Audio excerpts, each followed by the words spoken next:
पहले फेज में 52 सीटें हैं जिनमें 80% से ज्यादा हिंदू हैं। पिछली बार 2021 में बीजेपी को 52 में 27 पर जीत मिली थी और टीएमसी 25 में विजयी हुई थी। पहले फेज में 92 सीटें ऐसी हैं जिसमें 50% से ज्यादा हिंदू वोटर्स हैं। पिछली बार 42 सीट में बीजेपी जीती थी और 50 सीट में टीएमसी को जीत मिली थी। हिंदू वोटर्स को ऐसे पहले बेबाक, बिना डरे, बिना घबराए वोट डालते नहीं देखा था। जहां जहां 50% से ज्यादा हिंदू वोटर्स हैं, वहां सुबह सुबह ही रिकॉर्ड टूट गया। जहां जहां हिंदू वोटर्स निर्णायक हैं, वहां सुबह से लाइन में हिंदू खड़ा है। बंगाल चुनाव के पहले चरण में हिंदुओं के चरण बदलाव की ओर बढ़ रहे हैं। बीरभूम जिले में 62% हिंदू आबादी है। यहाँ पर 11 विधानसभा सीटें आती हैं। 5 बजे तक 91.55% वोटिंग हुई है, जो पिछली बार से 3.82% ज्यादा है। कूच बिहार जिले में 74% हिंदू हैं। कूच बिहार में 9 विधानसभा सीटें आती हैं। यहाँ पर 92.07% वोटिंग हुई, जो पिछली बार से 3.67% ज्यादा है। दक्षिण दिनाजपुर में 74% हिंदू हैं। यहाँ पर 6 विधानसभा सीटें आती हैं। यहाँ पर 93.12% वोटिंग हुई, जो पिछली बार से 5.62% ज्यादा है।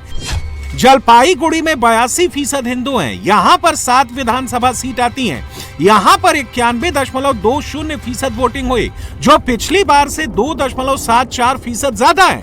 झारग्राम में 95% हिंदू आबादी है। यहाँ पर 4 विधानसभा सीटें आती हैं। यहाँ पर 90.53% वोटिंग हुई, जो पिछली बार से 3.20% ज्यादा है। पश्चिम मेदिनीपुर जिले में 86% हिंदू वोटर्स हैं। पश्चिम मेदिनीपुर में 15 विधानसभा सीटें हैं। यहाँ पर 90.70% वोटिंग हुई, जो पिछली बार से 2.31% ज्यादा है। पश्चिम बर्धमान जिले में 78% हिंदू वोटर्स हैं। पश्चिम बर्धमान में 9 विधानसभा सीट हैं। यहाँ पर 86.89% वोटिंग हुई, जो पिछली बार से 10.73% ज्यादा है। क्या सिग्नल माना जाए इस हाई परसेंटेज? 125 उम्मीद है। 125 सीटें आउट ऑफ 152। मुस्लिम वोटर्स में कंसोलिडेशन दिखा। रेजीनगर में हुमायूं कबीर को दौड़ाया गया। बहरामपुर में भी कोई विभाजन नहीं दिखाई दिया। मुस्लिम कंसोलिडेटेड दिखाई दिए। क्या सनातनी वोटर भी आपके लिए कंसोलिडेटेड हैं? हाई कंसोलिडेशन ऑफ सनातनी वोटर। मुस्लिम कंसोलिडेशन तो 2021 में 91% हुआ था। 2024 में बीजेपी आ जाएगा, 400 सीट होगा, हिंदू राष्ट्र बनेगा।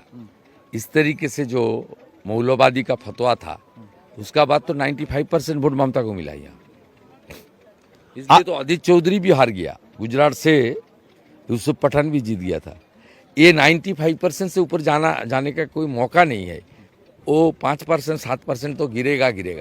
लेकिन जो हिंदू कंसोलिडेशन 54% था पिछले लोकसभा चुनाव में, इस बार आप ईवीएम खुलने का बाद थोड़ा मेरा साथ कैलकुलेशन मिला लेगा, 85% से ज़्यादा हिंदू कंसोलिडेशन हुआ। सीपीएम का लूज वोटर्स भी, हिंदू वोटर्स, वो भी राम जी को दे दिया वोट।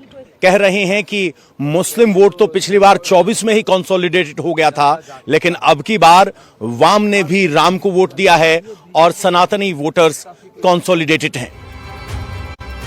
90% वोटिंग ऐसे नहीं होती है। 90% वोटिंग का मतलब सिर्फ सत्ता पाना नहीं होता है। 90% वोटिंग परिवर्तन का ऐसा सा लाभ लाएगा जिसकी कल्पना तक किसी ने नहीं की होगी। कहां रहते हैं? कलकत्ता या नहीं, राजस्थान। राजस्थान से आए हैं। राजस्थान से एक वोटर आया है, वो क्या सोच के वोट कर रहा है? वो देने के लिए आया इधर, वोट देने के किस मुद्दे पे दे रहे हैं? लिए। वो मोदी के। मोदी के सीधा नाम दे रहे हैं। दादा मोदी के उड़ीसा था।